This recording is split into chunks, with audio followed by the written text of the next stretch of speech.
Good morning. It's day 160. I'm just north of Scissors Crossing, and last night I stayed at a tent site that was reviewed by that brunette, whose reviews of the tent sites on the PCT are superlative.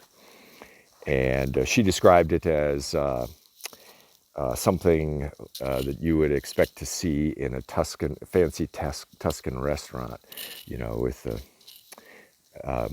with the stone walls and etc. And I thought, well, this is exactly the place that I camped on my third night out, heading northbound, nearly 5 years ago now, on the PCT when I did a northbound transit.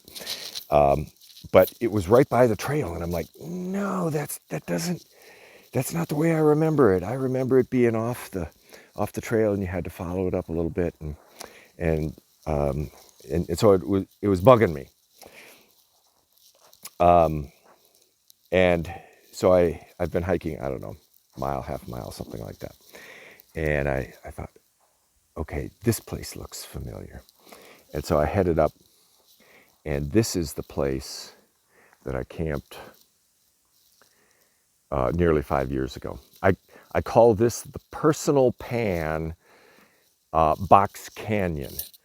And I cowboy camped here 5 years ago, and I mean, completely sheltered from the wind. I mean, you definitely don't want to be here in the rain. You know, that is caused by flash flooding.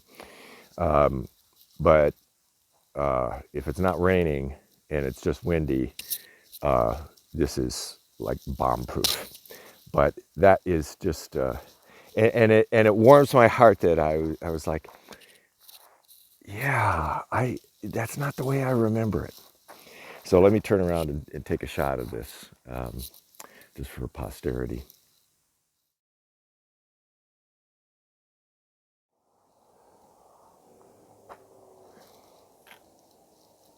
Looking down on what's called Scissors Crossing, the S2 and 78.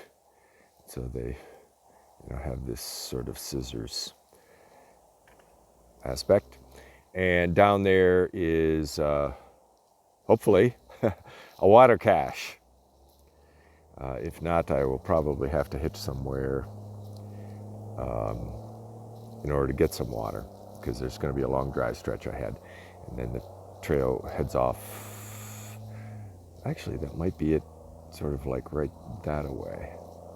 I'm going to have to look at the map. Maybe it's further off to the right. I'll have to look at the map.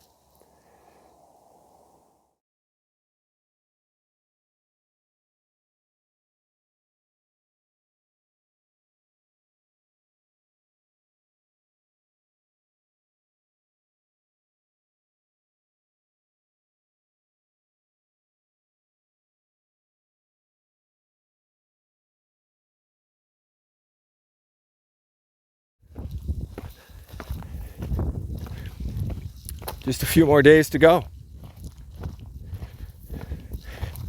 I got a couple interesting comments on a video that dropped this morning. The first was from a longtime subscriber and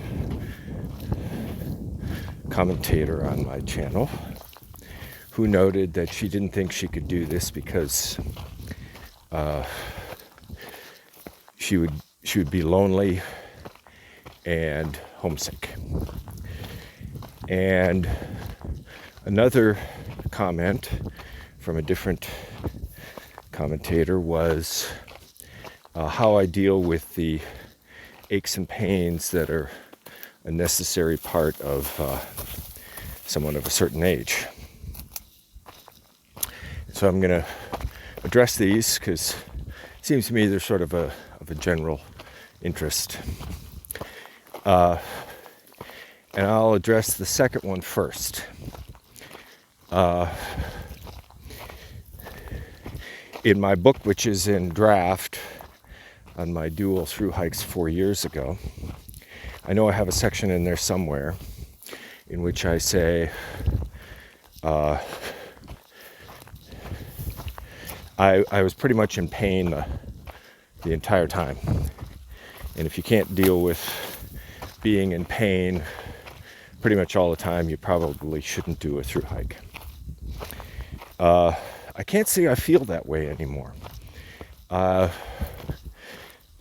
don't feel myself to be in pain. Now, that being said, I'm going to be very honest here.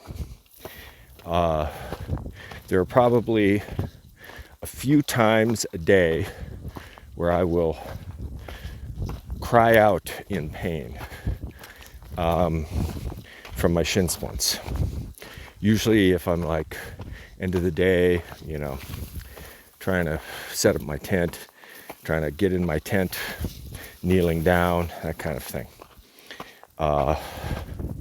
Yeah. I know when I fly home, I'm with dread thinking about the flight home, because I'm going to have to be sitting in a chair, and I know that position even after, a chair, airplane seat, right? But it's the same thing if I'm in a car. After 10, 15 minutes, it's really, really uncomfortable. I mean, it really hurts. Other things, let's see. I don't know, the fourth toe on my left foot. I don't know, it might be broken, not sure. I think one of my toenails is like pretty much ingrown, but yeah.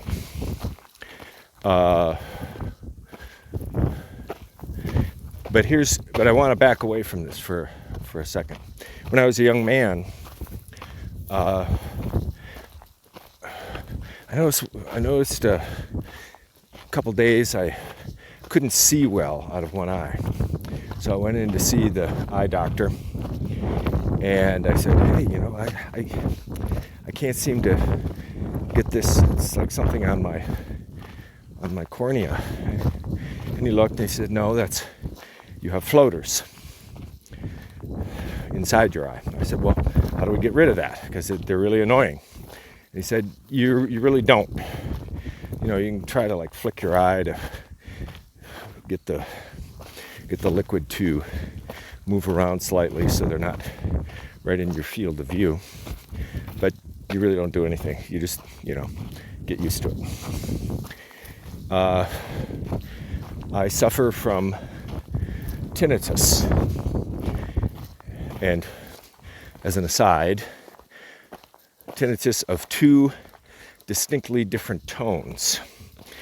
And when that started to become problematic, I went in to see the doctor. What do I do about this? Well, there are treatments, but mostly you just get used to it and don't think about it. Don't think about it. Now, I'm not going to deny pain. Well, pain exists in your mind. We all know that. But I'm not going to denigrate anyone who's in chronic, pain. That, it's just all in your head. Like Aristotle said, no man is happy on the rack. And someone in that kind of pain is not happy. But to the extent that I can, I don't dwell on the pain.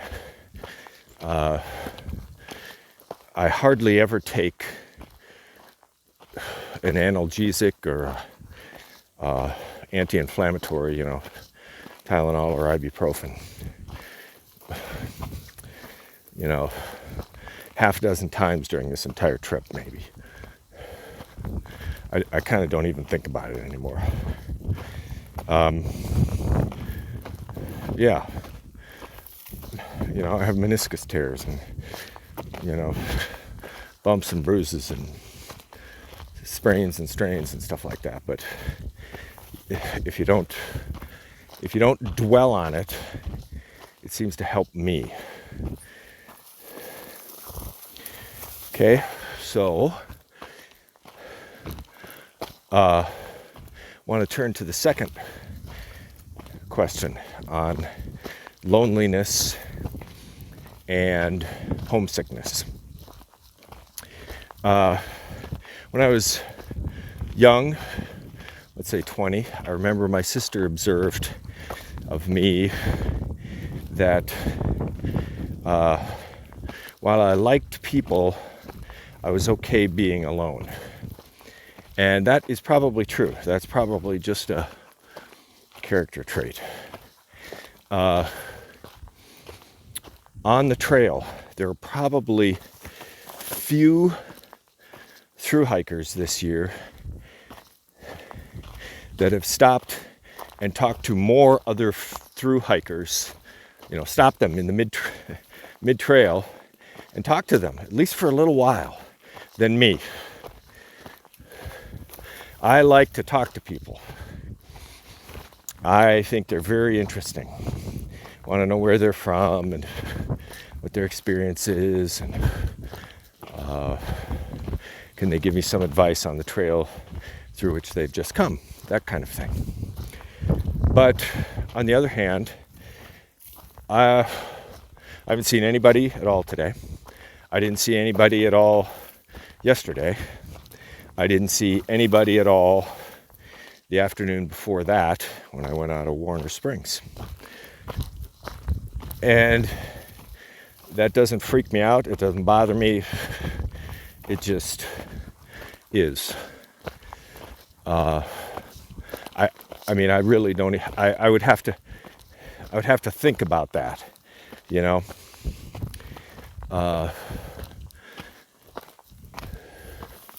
Do I miss my friends and family? Yes and no. And here's how I'm going to thread that needle. And I said this a few years ago. When I'm on a long hike, I don't allow myself to miss my family, because that just makes it worse. It makes it worse. Makes it exponentially worse. It may sound cold and harsh, but I don't dwell on it. Sort of like I don't dwell on the pain that I'm experiencing.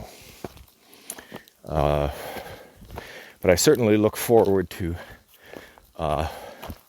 certain things, I missed Thanksgiving with my family this year in order to... the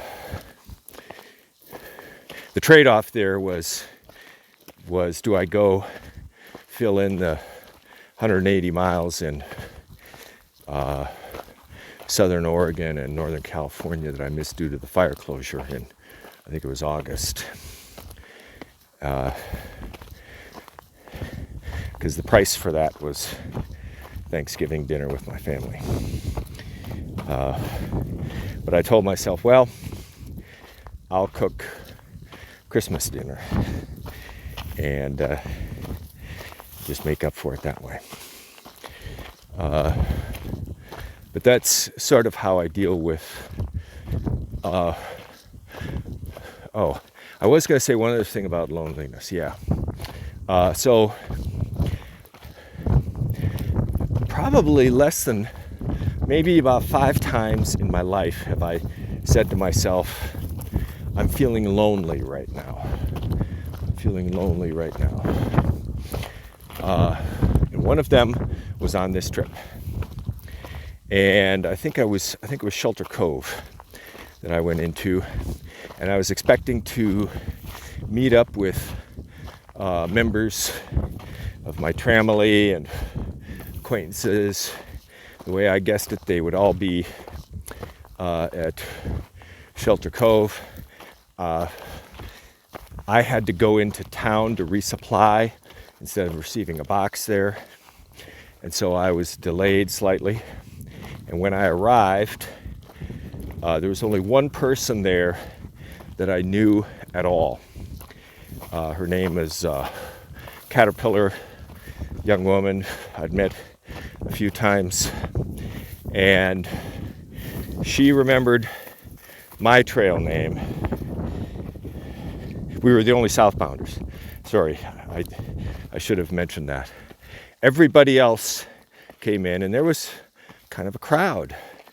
They were all northbounders, and they all knew each other. And so they're all talking, and I'm not part of the group, and neither is Caterpillar.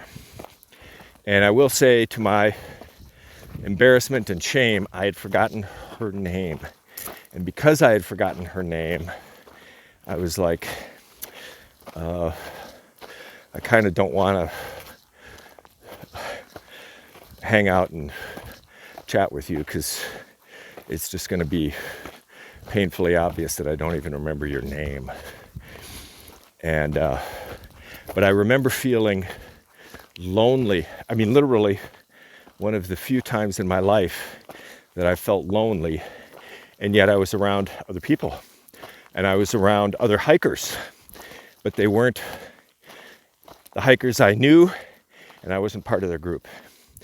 And I will just observe with this that a lot of loneliness happens in cities.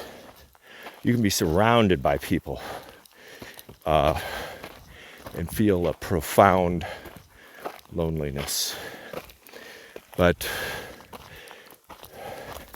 anyway, that's my answer to those two questions today.